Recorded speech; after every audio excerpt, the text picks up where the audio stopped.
Hi, good afternoon, everybody, and a very warm welcome to this EPC policy dialogue, which is going to be looking at Georgia. Georgia has been on the mind of EPC a lot this year, so I'm happy that the final event in the Europe in the World programme is on Georgia again. The original topic of today's event was actually the implementation of the deal that the EU negotiated with Georgia's political parties to end the crisis that had engulfed the country for several months earlier this year. We want to focus on how this implementation is going, what has been done so far, or what hasn't been done so far, and what greater effort is needed. But we also now want to look at the very worrying events that have cast rather a dark cloud over Georgia over the last few weeks. And I'm obviously talking about the very ugly developments that started on the 5th of July, the violent homophobic mobs that attacked the Pride rally in Tbilisi. And we know now that the cameraman Lelo Lashkarava, he was badly beaten by the mob and he was subsequently died. I mean, this is a really tragic situation. And of course, he was one of many journalists who was attacked during that time. Dozens of Georgian media outlets and thousands of people have actually blamed the government for condoning the violence and undermining fundamental rights and freedoms, including freedom of media and assembly. So we're going to be covering this very shortly in our conversation. And the tensions have continued ever since. We've seen that some people broke into the Georgian parliament. Opposition parties also threatened to boycott the parliament again unless Prime Minister Samadashvili actually steps down. And these developments really raise serious concerns over Georgia's commitment to ensuring European values are respected, and it's very unfortunate because, Georgia has always been a leader within the Eastern Partnership group in terms of, progressive democratic reforms. We know it's not a straight line, but these are very unfortunate bumps that need to be, retracted as soon as possible, if I can put it that way. Apart from this, we also want to touch on some other issues. For example, the new associate trio that was sort of initiated a few weeks ago or a couple of weeks ago in Brussels by the foreign ministers of Georgia, Ukraine, and Moldova. We also want to look at regional security, Black Sea security, including the role of the EU in the region, particularly in conflict resolution issues. Now, today, I'm very excited because we have four really excellent panelists with us who are going to help us get a very much clearer picture of what's going on. So first of all, what's going on in Georgia? Secondly, what are the key challenges and what should be the next steps of the Georgian government and the opposition? Thirdly, the impact of the recent developments on Georgia's Euro-Atlantic aspirations. And four, how developments in the broader region are impacting the country. So I want to introduce our panelists here very briefly. First of all, Giorgi Khelashvili, who's Georgian Dream Foreign Secretary and first Deputy Chair of the Foreign Affairs Committee in the Georgian Parliament. Secondly, Salome Samadashvili, who's Deputy Chair faction of the Lelo Partnership for Georgia, also in the Georgian Parliament. And Salome, who is known to many of you, is a former Georgian ambassador to the EU. I'm delighted that we are joined also by Mr. Sven Mikser, who is a member of the European Parliament and rapporteur for Georgia. And last but certainly not least, Ambassador Ian Kelly, who is now at the Northwestern University, and he is the former EU ambassador to Georgia, so is very familiar with the country and what goes on there. Just a note to the audience, although I probably don't have to tell you this now, you can put your questions either by clicking on the hand icon and you can give them verbally. It's always nice to hear a different voice in these events. Or alternatively, you can type your question into the chat box And I would really encourage you to start putting these questions right from the beginning, so that I can put them to the speakers as we go along. But also, if you don't mind, to keep them quite short. Otherwise, it takes me a while to sort of read them out or decipher them. So now I want to turn immediately to our discussion, and I want to start with you, Giorgi. And then to follow up actually with the same question to Salome, for you to give us actually your assessment of the current crisis in Georgia. I mean, the current situation on the ground. You know, what was the reason for this, and what has been, if I may say, the reason behind the perceived lack of leadership from the ruling party during these events, and what should be the next steps, or what are going to be the next steps from the government? Thank you very much. Good afternoon and good morning, respectively, to our different audiences.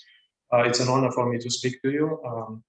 Yes, we are in the midst of a difficult period in Georgia's post-independence history, certainly maybe most difficult in the last few years. And this crisis, of course, is not a product of the last few days, but it has been going permanently since the last year's parliamentary elections.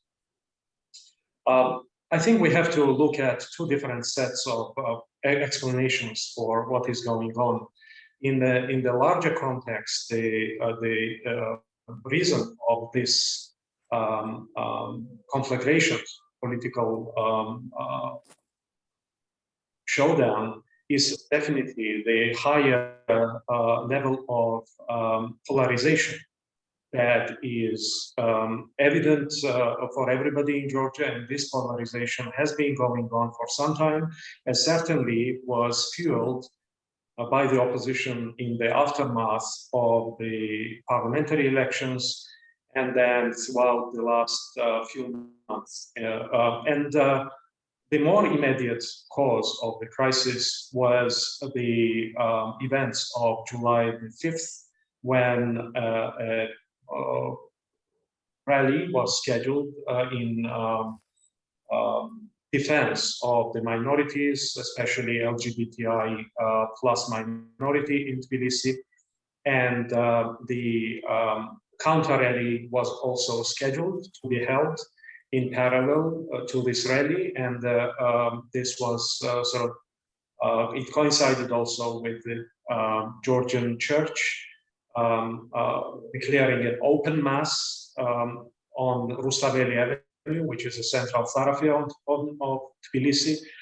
And unfortunately, tragic events started unfolding much earlier than any of these events were held.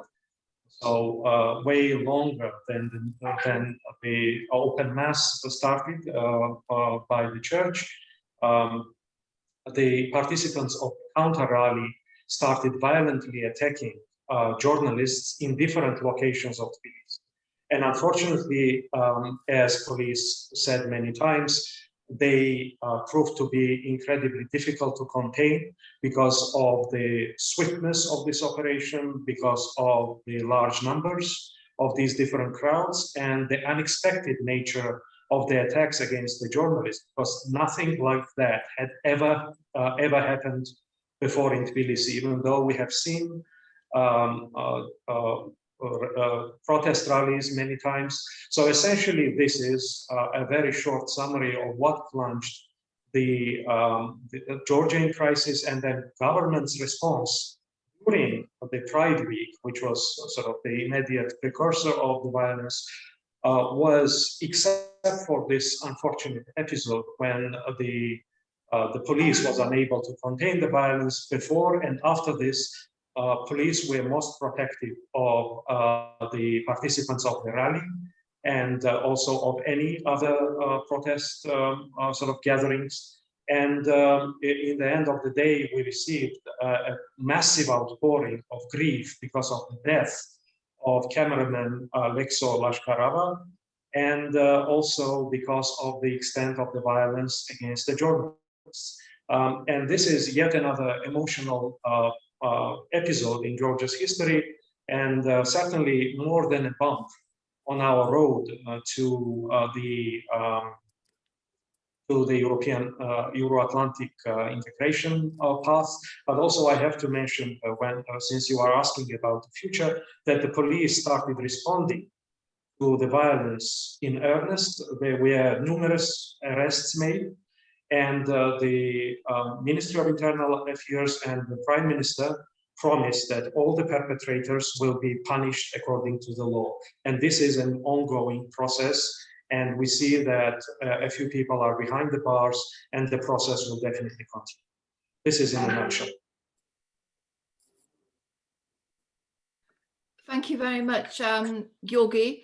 I'd now like to ask you the same question, Salome, if you can give me your interpretation of how you see now the situation in Georgia, and what are your expectations in terms of what you think the government should be doing in response? Yes, I'm afraid that my assessment will be quite different. Thank you, first of all, for organizing this event, and I welcome everyone here. I think that I will, give a brief summary, which I think will look very different from what we have just heard from Mr. Khelashvili, because when I listen to the representatives of the government who are talking to the Western audiences, sometimes I have a feeling that they either do not listen to what are the messages of the government which they represent, or what are the policies pursued by the government which they represent, and therefore they have a great confusion about the cause and result, of the events which are unfolding in our country. To say, first of all, the root of the crisis, this political crisis, and we'll talk more about the EU brokered deal, I suppose, later. It goes into the decision of the Georgian Dream to conduct the elections, which were basically on the threshold of legitimacy as it was assessed by the international community, and that started the political crisis. However, when we signed the agreement negotiated by President Michel, and I took a drastic step. I left the United National Movement, which refused to sign the agreement, because I believe that that agreement was the key, basically, to securing Georgia's European future and coming out of the political crisis in a way that would be beneficial to our country. And I think that it would be hard for me to imagine, when I was signing this agreement, that 3 months later we would have the European flag burning ceremony in front of the parliament building in Georgia for the first time, actually, in Georgia's history. Now, Mr. Khelashvili talks about the groups which organize the, basically what I would say, hunt down at the organizers of the LGBT Pride and Georgian journalists. What he failed to mention, and what I think is extremely important to note, is the statements that were made by the government representatives in a run-up to July 5th events. Just to give you a few examples, how the Prime Minister, whose resignation is now one of the main demands here in Tbilisi,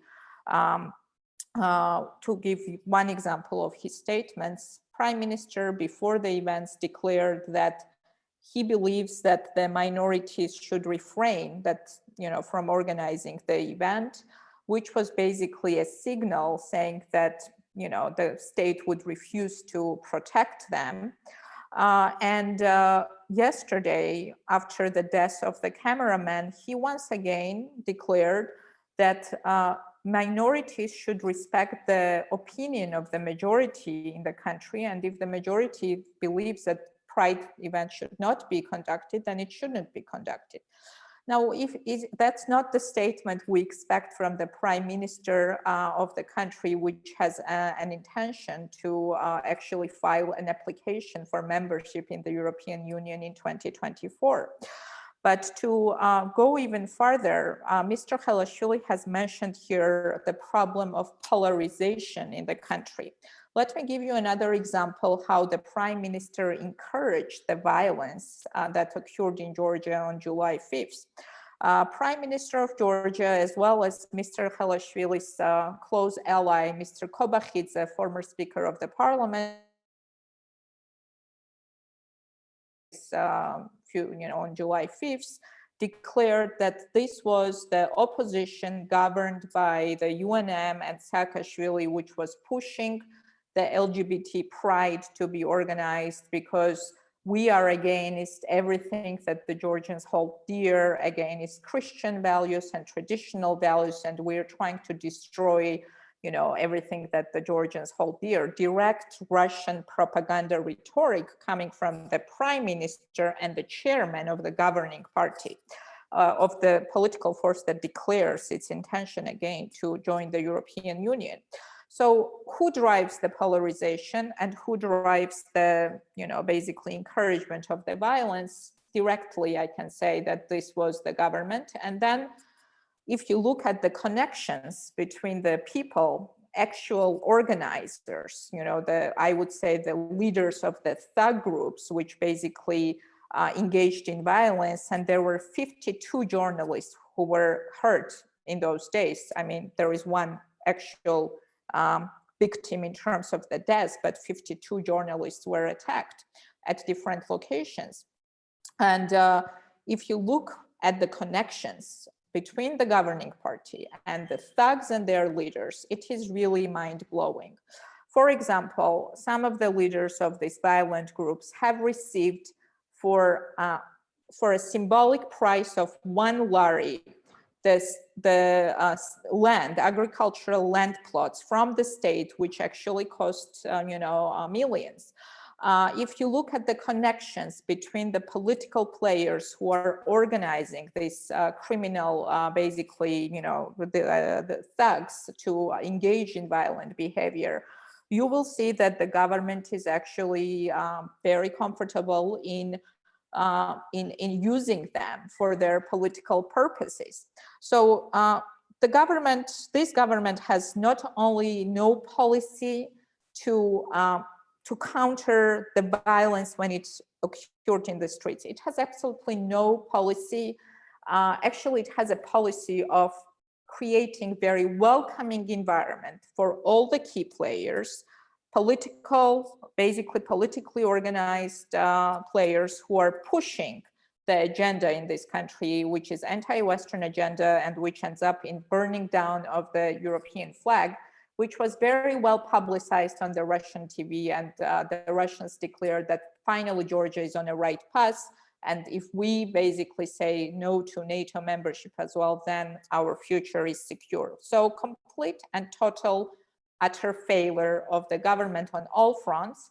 And I want to say here, because these last 2 days have been very difficult, as I speak to you, my colleague from Lelo party is actually in jail. He was detained yesterday during the protest rally, and together with dozens of other people, because where the government is very well organized, it is countering the political protest. Yesterday, the building of the parliament, all the government buildings were surrounded by numerous policemen, and they are organizing very well their response, the law enforcement agencies, when it concerns countering the political protests or arresting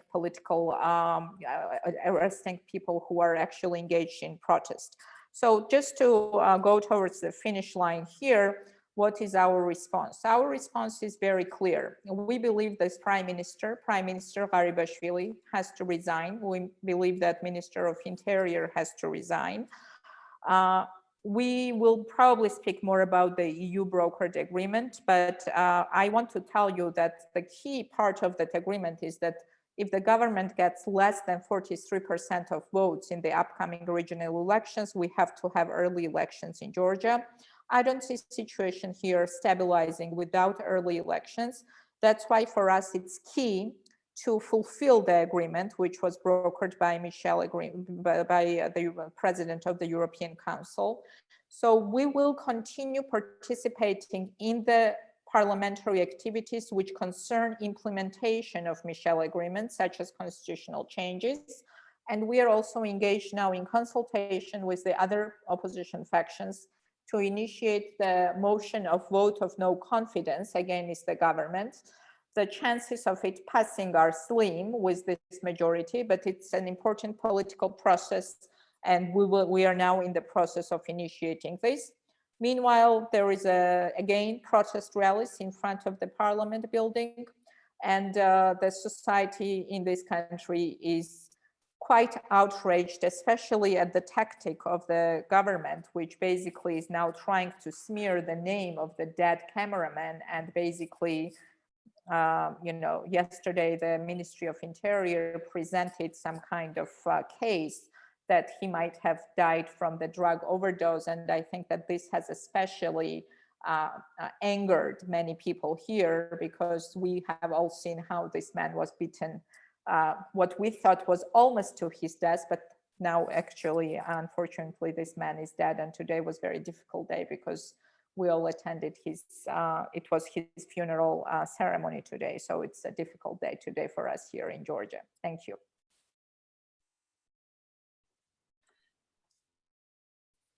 Thank you very much, Salome. And I want to give the floor to you, Mr. Mikser. I mean, the European Parliament has always had a very strong voice in Georgia. I mean, during the last political crisis earlier this year, some very strong messages and words were given to Georgia to, get its act together, stop the polarization and get on with reform. So what do you think should be the next steps in terms of, overcoming, this new crisis? But also, how is your assessment of how the EU deal that was negotiated back in April has been implemented so far? I mean, what would your messages be now to the Georgian government and to the opposition? Yes, and thank you very much for this opportunity to debate the current situation and the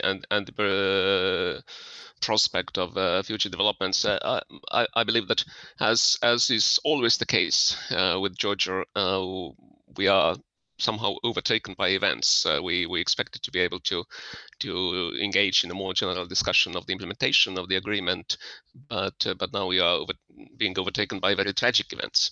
And well, obviously, EU is very much engaged and has been over a long period of time, and I think, like this current political crisis can be traced back to the events of the summer of 2019. Also, the current EU effort to first facilitate and then mediate an agreement between the political players can be traced back to that. And there have been a long series of disappointments and hiccups and glimmers of hope.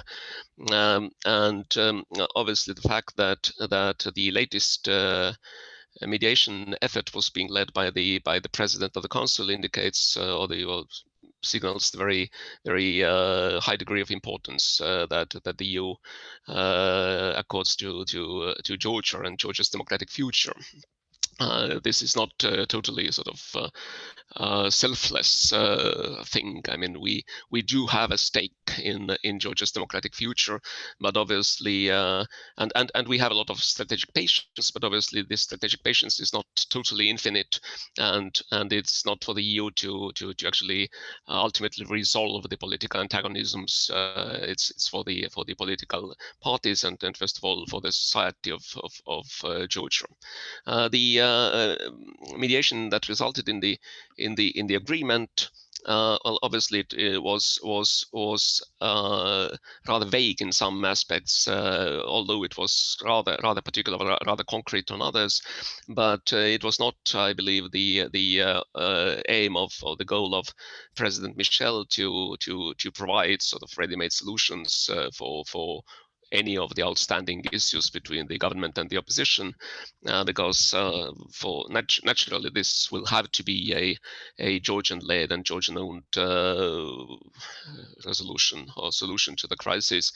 I think there are some issues that are sort of shorter term and easier to implement. Obviously, they are sort of more short-term political issues, and there are other more fundamental things. When I come to the agreement itself, I believe that probably the most critical at this point is the part that deals with the judiciary reform and particularly the lifetime appointments of judges. And I think it's also one of the issues where there's the greatest divide between the government and the opposition. But we obviously, from the European Union perspective, we can rely on the independent authority of the institutions that are particularly set up to make recommendations and follow up on those recommendations. But there are others that look more promising, more hopeful, like the electoral reform. But I think that this crisis actually plays out against the backdrop of not only of the sort of long-term political antagonisms in Georgia, but also against the backdrop of the political developments in the European Union. And in this context, I think that the tragic events of last week, the violent crackdown by the counter-protesters on the LGBTQI marches and then the death of a cameraman, these potentially, I think, represent one of the most significant sort of setbacks in Georgia's aspirations towards the European Union, because obviously the protection of minority rights is the responsibility of state authorities, the responsibility of those entrusted with power, and failure to ensure the protection of those rights is very, very serious dereliction of duty or abdication of the responsibility of the authorities. So I think that in many of the transitional countries, obviously, and many new democracies, there is a fertile ground in segments of the society to hateful rhetoric, but it is the absolute sort of non-negotiable responsibility of the government and the governing authorities to not to try to benefit from or to exploit these sentiments, but to exercise the democratic responsibility, and even, I mean, obviously, what we see can amount to sort of victim blaming, and this is something that we absolutely cannot accept. So I think that as the European Union, the European Parliament, and all the political families in the European Parliament have said all along, we are not there to support any particular political player, any particular politician, or any particular party. We are there to support the legitimate aspirations of the Georgian people, but we are also there to protect the fundamental values of the European Union in this process. And I think that minority rights and the protection of minority rights is one of the non-negotiable principles. And also, let's not remember that we have the issue of the rule of law and protection of minorities is actually very much sort of also a breaking story inside the European Union. And I think that fortunately this current crisis does not really or is very difficult to reconcile with the recently expressed aspiration of Georgia to apply for union membership in the year 2024. So I think that there will have to be a very serious look in the mirror, and for the politicians in the country, but also for the society, because obviously sustainable of the democratic development is a critical precondition, and if we see a society in which those very, very bad sentiments can be so easily exploited and can so easily ignite, then I think it's gonna play a role, and it's not gonna play a positive role in negotiating the path for the way forward towards the European Union membership.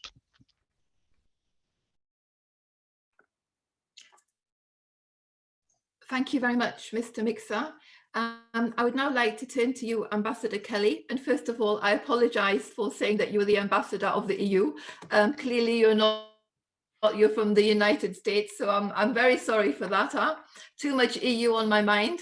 But I mean, I would like to get your take here as well, because I mean, you're very familiar with Georgia. You were the ambassador there for many years. So how concerned, I mean, are you about developments in the country? And how concerned, I mean, is Washington? I mean, the United States has been a really strong supporter of Georgia, maybe Georgia's strongest partner in many respects, and not least for security. But I mean, does Georgia remain important for the United States? Well, thank you, Amanda. Thank you for having me on this webinar to discuss this very important and very concerning situation unfolding in Georgia now. I would say that that Georgia remains very important for the United States. This is really a bipartisan support, which of course is fairly rare in the U.S. Congress. But I can say with great assurance that Georgia does enjoy bipartisan support. And the reason why, or the reasons why Georgia is important are basically, I think, threefold. I think one is the importance of supporting Georgia's aspirations to join the Euro-Atlantic community and to show that no one country has the right to deny them this. So this is a very important principle that we want to support with Georgia, and of course, Ukraine and Moldova. Second is Georgia's geostrategic position on the Black Sea. And of course, Black Sea security is becoming more and more important. So Georgia, of course, is also the outlet for Caspian Basin resources. It's the only outlet for the for Caspian Basin resources, which doesn't run through Russia or Iran. And third, and just as important as the other two, is the historic role of Georgia since 1991 to serve as a virtuous countermodel of democracy and tolerance, a model that's counter to the kind of authoritarian governance that we see in the region. Of course, you've got, I have in mind, of course, Russia and Turkey, but also other countries in the former Soviet Union, and the Russian narrative that former Soviet countries are incapable of European-style democracy. It's that third reason for supporting Georgia, which has become damaged by the events of the last few months. I have always said that Georgia, despite having problems of governance, the tendency towards one-party rule, it's not just this government, it was the previous government as well. The tendency to make political use of the judiciary and the lack of a truly independent judiciary, which we saw in our own case in the United States as being absolutely essential when you had the president refuse to accept the results of an election and went to the courts to have it overthrown and failed because of an independent judiciary. But one thing that has really stayed, I think, consistent is tolerance for other ethnic groups. I think it's unique in the Southern Caucasus in that regard. But also freedom of expression, freedom of assembly, and freedom of the press. Of course, you know, it goes up and down, but I think, especially in relative terms, Georgia had the greatest freedoms in that regard. And that's why the events of July 5th and the government response following it was so damaging. I don't think Georgia, as it stands right now, is that virtuous countermodel to the Putin style of governance. And unfortunately, rather than following the models of European tolerance and protection of rights, fundamental rights, this government seems to be following the model of its neighbor to the north more than it is the model of Brussels or Washington. So again, I think Georgia will continue to get support, especially as it tries to regain its territorial integrity. I think security support will remain robust. But I am concerned about the path that Georgia is on. And I am concerned about a weakening of support, both in the administration and on Capitol Hill.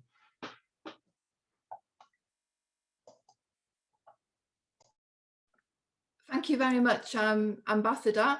Now I'd like to turn back to you, Giorgi, and come back to the issue of the EU negotiated deal. I mean, I think, we've heard and everybody's aware, there's a lot of animosity in Georgian politics, if I can put it that way. So could you sort of give us a bit of an update now on, whether we're on track to see a speedy implementation of this EU deal, or whether there's likely to be some, let's say, holdups or delays in the process, and what impact could this have, particularly in light of the forthcoming local elections? I mean, are you able to sort of bridge some of the differences with the opposition, and despite everything that's going on now in the country, to move this forward in an effective way? Thank you very much, Amanda. Let me say from the beginning that the spirit and the main sort of message and the cause of the April 19 agreement was to overcome polarization in Georgia and have the sides speak to each other in the parliament in a constructive manner, so that to figure out how to move democracy and the country forward. Unfortunately, this spirit has been violated in many ways. And we know that in most of the countries, especially in countries like Georgia, when we almost have an equally divided parliament, right? It's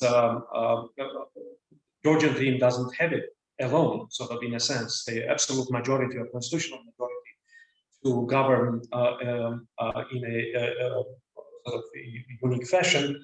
Government cannot do it alone and without opposition's constructive approach. And in this particular case, what's happening is that we are not getting any of that kind of engagement from the opposition. So just one thing that Salome mentioned, and this is very clear to everybody, is that the largest opposition party who did enter the parliament, though refused to sign the April 19 agreement, which means that majority of the minority, opposition minority, is not yet part of this agreement. So there are smaller parties and people like Salome who migrated from UNM to Lelo, but this does not, as we say in Georgia, does not create the weather. It doesn't create the atmosphere of engagement, it doesn't create the atmosphere of the fulfillment of the April 19 agreement. And then this leaves a huge space for the collaboration, for unsubstantiated attacks on the government. And I have to say this unequivocally, that any attempt to link the government with the violent events in Tbilisi as collaborators, as corroborators, or validators of this violence is absolutely spurious and preposterous. I just object to this very much. And unfortunately, the opposition is using this optics of what is going on in the streets of Georgia for indicting the Georgian government in any kind of undemocratic practices. Now, back to the April 19 agreement. I have a list of what so far has been achieved, and then started from releasing the people that were in jail, but whose imprisonment was perceived as political. Then they are out of the prison now. The amnesty, the law on amnesty has been approved mostly by the Georgian government's efforts, and it remains only the third reading for completing this. And we are giving the chance to opposition to participate in the amnesty discussion. This is why we think that any refusal to participate in the discussion of the amnesty, which was a very crucial point of the agreement, is rejection of the agreement in itself. Then we also voted for the qualifying majority for the lifting the immunity from a member of parliament, right? And now it requires over 90 votes in the parliament, which is higher than we control in the parliament. Then there is also the thorny case of the judicial reform and the appointment of the members of the Supreme Court, which also member of European Parliament Mikser mentioned. And in this particular case, we didn't see any engagement from the opposition again. I mean, what is happening is that either the opposition refuses to sign the agreement, or if they do participate in the parliament, they vote against. So Salome's own Lelo party, for instance, voted against the changes to the electoral law that are crucial for conducting the next elections in better circumstances than we had in October 2020. And there are sort of some other different minor issues, relatively minor issues, that also the work is going on. And soon we will also have Jean Monnet dialogue for advancing the discussion in Georgia over these issues. And finally, because this was raised again, the death of the cameraman Lexo Lashkarava, who was unfortunately died and was buried today, why the Ministry of Internal Affairs made a very swift investigation of his causes of death was because 5 people were detained and put in prison. Imprisoned for the attack against Lashkarava. And then forensics for determining the immediate cause of his death was necessary then to know whether these people are complicit in manslaughter, murder, or violence. So this was it. And then this is why the Ministry of Internal Affairs conducted this. And in the end, I want to say that we have, of course, differences in and clashes in this polarized society. Some of these, unfortunately, are sort of more broadcast, more easily visible to the outsiders, and they are mostly about identity politics. But then there are also issues that are policy issues, and they need to be discussed and resolved by the political class, by the parliament. And the only approach, the only thing that we can do now with the opposition is to go and talk and have the conversations, substantive conversations about how to come out of this crisis. Otherwise, with just polarization, with talking to each other from street to the parliament, from parliament to the street, through the TV channels and so on, is not taking us anywhere. And this spiral of violence, spiral of confrontation is damaging to essentially all in Georgia, to every single political party, as well as the population. Thank you, Giorgi. I mean, I agree with you. I mean, this polarization, is very damaging for your parties, but I mean, for the Georgian people, actually, first and foremost, because it's having a negative impact on your Euro-Atlantic aspirations. But I mean, I now want to give the floor to Tiona Lavrashvili. Tiona, if you're there, because you have a couple of questions here, one for Salome and one for Mr. Mikser. So if you would mind just giving your questions live, that would be great.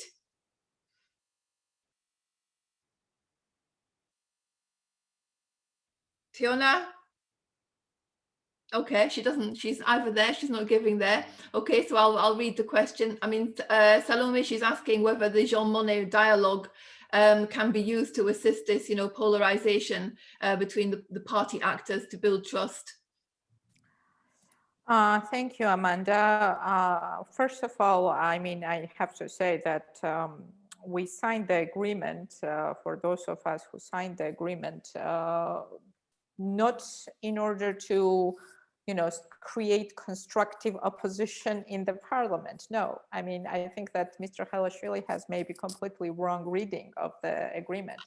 The agreement was signed in order to address specific concerns that we had, which concern the future of Georgia and how we move forward.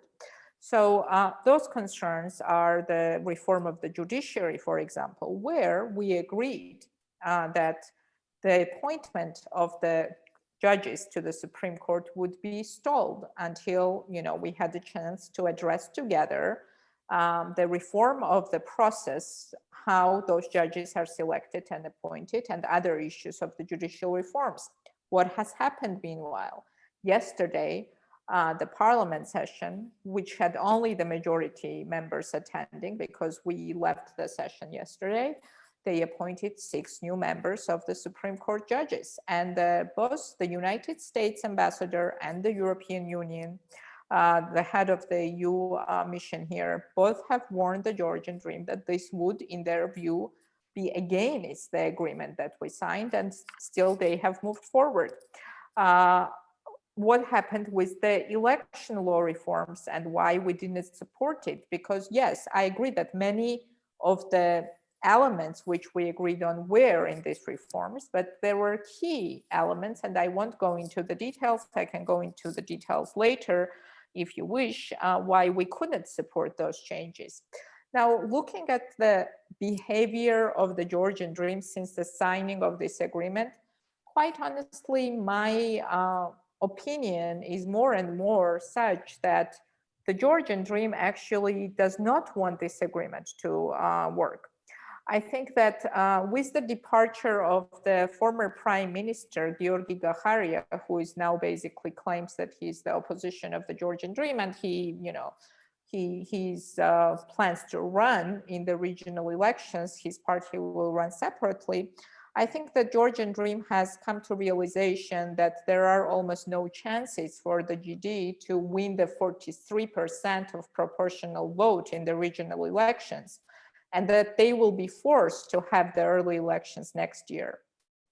I'm more and more suspicious, quite honestly, that GD actually wants to undermine implementation of Michel agreement because they want to get away from delivering on the promise which they have made to have early elections in case of the results that, the results which are stipulated in the agreement for the regional elections. Therefore, I think that at this point, Jean Monnet dialogue or any other international forums for engagement need to be used in order to push the governing party towards implementation of the agreement.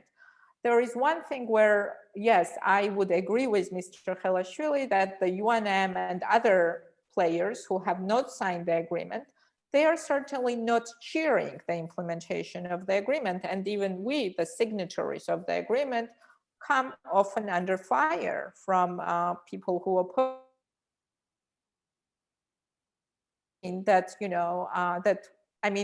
there is a vested interest clearly for us, people who signed this agreement.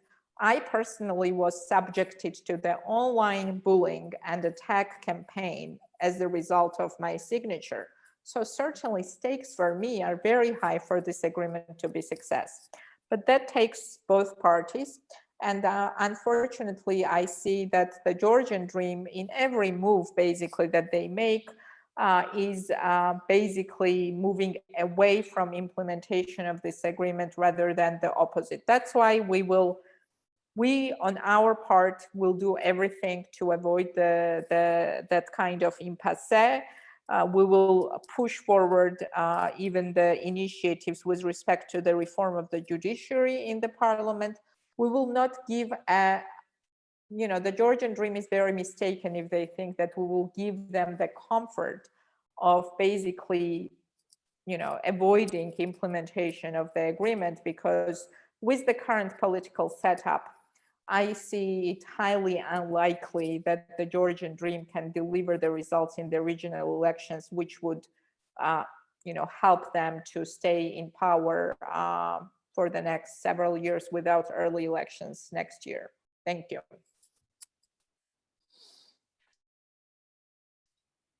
you, Salome. Maybe you, Mr. Mikser, could pick up on this issue that Salome mentioned about the Jean Monnet dialogue, whether it's possible for the European Parliament, to push the parties in this direction. But I also want to give the floor now again to Tiona, because she's there now and she also has a question for you. So Tiona, are you there? Yes, can you hear me? Yes. So thank you very much. Good afternoon. And thank you, Amanda, for organizing this interesting and timely debate. And of course, I welcome also our very interesting speakers. So my question goes for initially for MEP Mikser, but I will be also happy if Ms. Samadashvili and Mr. Khelashvili also comment regarding especially the membership status. But so what shall we expect from the upcoming Eastern Partnership Summit? Because we see that despite EU's fears of differentiation, that the reality check is different, that the trio countries, they emerge more homogeneous, let's say, states with common strategic foreign interests. Will the European Parliament address the Commission and the member states to consider stepping up the cooperation with trio countries to also accommodate more ambitious agenda on sectorial and institutional integration? So this was first question. And the second regarding the EU's membership application that will be submitted by 2024. So shall we also think about kind of special status for Georgia instead of granting, that could be more realistic, I think, instead of granting potential candidate or candidate status that, as we know, requires consensus in the council. And Mr. Khelashvili, have you also maybe reflected with your team and with the government this type of special status or a different agreement with the EU instead of requesting the candidate status, as I mentioned? And voila, so that would be my question for this. Thank you very much. Okay, thank you. Tiona, I would just like now actually to give the floor to my colleague Jana, who also has a question, because I'm aware that we only have about 8 minutes left. So Jana, I'm giving you the floor. Thank you, Amanda, and thank you to the speakers for such insightful dialogue. My question, I have two questions. So my first one goes to the Georgian members of the parliament. Majority of Georgian population supports Georgia's European and Euro-Atlantic aspirations. So how would you see the possibility to stop inter-party competition and design common approach to evaluate possible threats to both from inside and outside to deter possible misunderstandings and impediment to Georgia's European and Euro-Atlantic path? Thank you. And then my second question goes to Ambassador Kelly and Mr. Mikser. April 19 agreement is a transatlantic success story in the South Caucasus. So would you see the development of common transatlantic strategy towards Georgia, which would envision deeper integration of Georgia into European and Euro-Atlantic community before it becomes a member? As this would be the best solution to counter Russian conventional and non-conventional threats, as well as the far-right extremism in the region. Thank you. Thank you. I'm sorry that we seem to have some interference on the line there, but I hope you all caught the questions. So I'm going to give back the floor to you, Mr. Mikser, first. Yes, thank you. Regarding the agreement, as I said before, I'm most concerned about the judiciary reform and judicial appointments, because it's the sort of long-term thing that is not easily reversible or easily repairable if it goes wrong. And obviously, the facilitation by the European Union tries to offer a platform, including, well, Jean Monnet dialogue, I think, is aimed at the very same thing, a platform for the parties to to reconcile the differences, but I don't expect all future political decisions to be taken in Georgia with a unanimous consent. I mean, there will be voting according to party lines, and well, we've seen that in many European countries. In the United States, there are political antagonisms, and that's natural. But I think that what needs to change is the political culture, and I think that in order for Georgia to sustainably move beyond this sort of political antagonisms is to give up this winner-take-all mentality, and I think that both the opposition itself as well as the governing party need to look at the opposition as not a permanent state, but rather as a temporary state, and also well, I think the government should not think about retaining power as a sort of existential thing. I think once we get beyond that, I think there's hope for a less confrontational politics. With regard to Eastern Partnership Summit, well, obviously it's a very diverse bunch of countries, and we all are aware of the developments that have been undergoing in Belarus. We all know about the conflict between Armenia and Azerbaijan. And in all honesty, the association agreement and deep and comprehensive free trade agreement, it's a totally different level of relationship with the European Union. So I think that naturally these three countries are in a separate category, and I don't think that anyone in the European Union would like to discourage closer cooperation between the three. How it evolves institutionally obviously remains to be seen, and that will be determined first of all by the developments in those three countries. We've seen some very encouraging political news coming from Moldova recently. So there are news coming from Georgia that are alarming at this moment, at least. So I think it's remains to be seen. But I definitely would encourage the countries to work close together and coordinate their aspirations. Obviously, any progress will be determined by the individual success of any of those countries.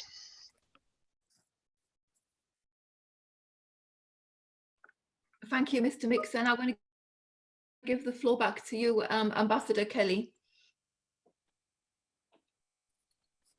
Well, yes, thank you, Teona, for that question. I was very concerned about the complete sidelining of the U.S. and Europe in the ceasefire agreement between Armenia and Azerbaijan. I do think that that conflict has really, I think, very concerning potential to really expand outside of the borders of Nagorno-Karabakh. But if the United States and Europe were sidelined, I think the United States and Europe really have nobody but themselves to blame. I think over the last 10 years, I shouldn't speak for Brussels, but I think that Washington has really subcontracted the negotiations for that conflict to Moscow, and so there was a kind of a power vacuum created, basically a lack of interest at the highest levels of government in Washington. And of course, Turkey also filled that vacuum. So now you have some very illiberal regimes which have become the power brokers of the South Caucasus, and I think it's really it's incumbent on Washington to give this the attention it deserves. Of course, the Biden administration has been hamstrung by not having all of its key players in place, most particularly the Assistant Secretary for Europe and Eurasia. But I do hope that the administration will pay more attention, and I hope that Brussels as well will pay more attention to the regional stability of the Southern Caucasus and of the Black Sea region more generally.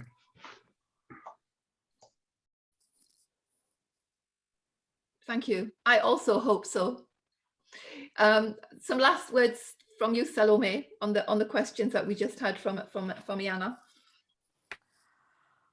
Yes, I mean, we have very short time, so I'll try to be brief. Clearly, I mean, I want to see as much progress as one can hope for on Georgia's EU integration path, but realistically speaking, I think that for all the reasons which were mentioned here, and I also just come back from Washington where we had a number of meetings.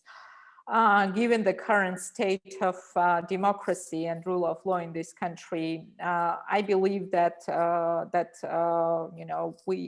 I do not have, to be honest, the expectations that we will have any breakthrough, because Georgia, as it was mentioned, has kind of lost its position as the champion of democracy in the region.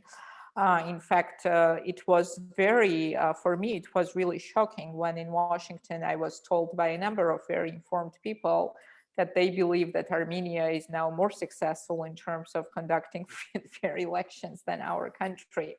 So that's why Michel's agreement is so important, because basically, if we manage to use this document in order to secure free and fair elections in this country, and free and fair elections will result in a change of government by the new coalition government, which will be not one-party government, but several all pro-Western, strongly pro-European parties. And I think that then we can really hope for swift progress and movement forward towards the EU integration path, because now, basically, to be perfectly honest, the current situation reminds me of really the last years of Shevardnadze's rule, when his government was talking about the integration with the EU, with the NATO, but corruption and other issues basically made it very clear that the country had no chance. And then it was new momentum with the Rose Revolution, which gave a new kind of push and start to the country. We need that kind of new political momentum. I wanted this to be not the revolution this time, but the change of the government through free and fair elections. That's why Michel agreement is the key.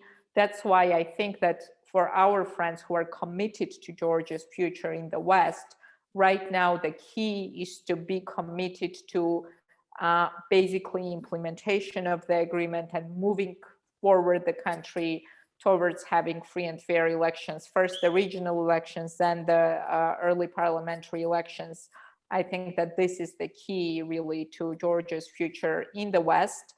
And just to finish it, I think that here our interests are basically mutual with the Western countries, because Georgia is still the most staunch ally that the West can hope to have in this region.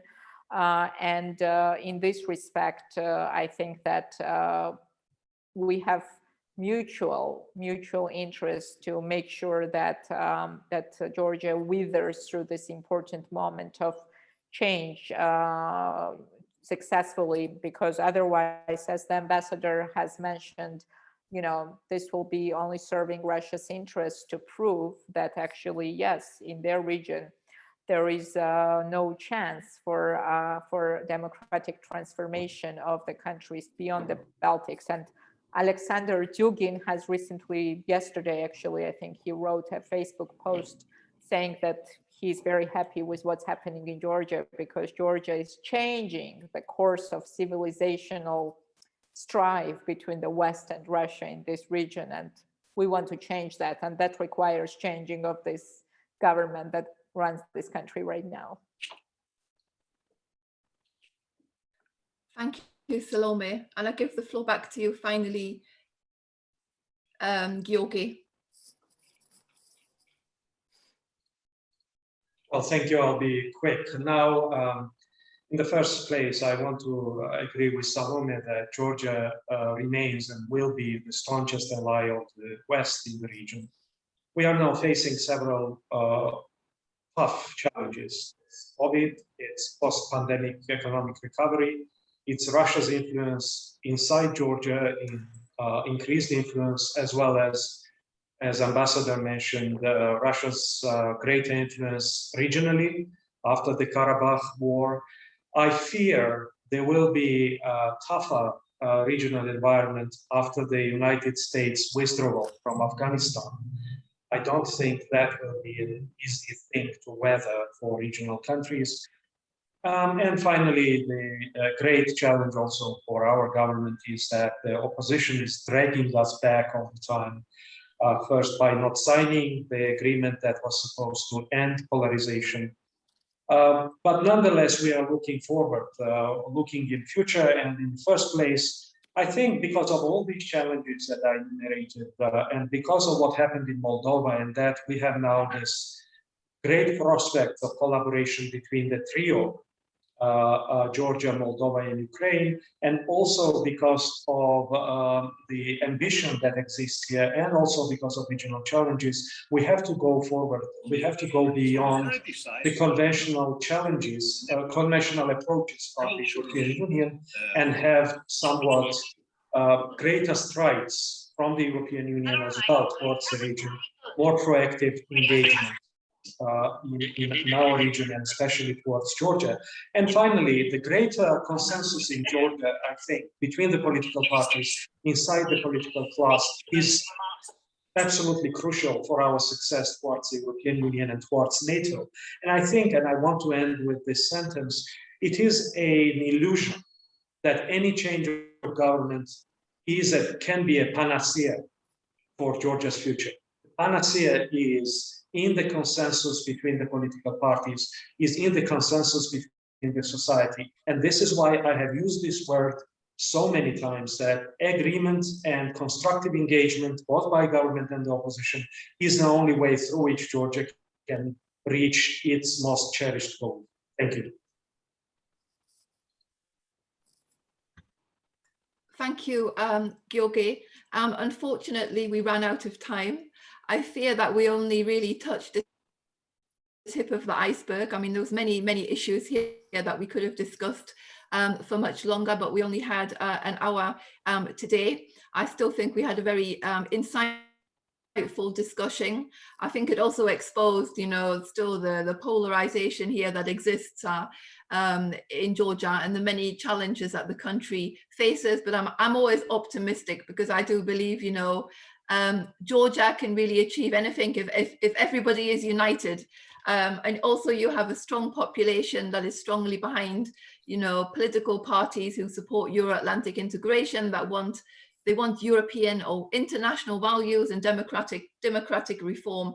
And these really need to be delivered to, the population. So I would like to thank very much to all of you for joining us here this afternoon, for giving us your time. It was a great pleasure. The EPC will be continuing to follow developments in Georgia very closely. I hope by the next time we meet, the EU agreement will be fully implemented, the elections will be on time, and everything will be going ahead smoothly. There'll be no more crises of any sort. So fingers crossed for that. So thank you again. I wish everybody, a good summer on the horizon. And to the audience, thank you for joining today. And basically, thank you until the next time. Thank you. Thank you.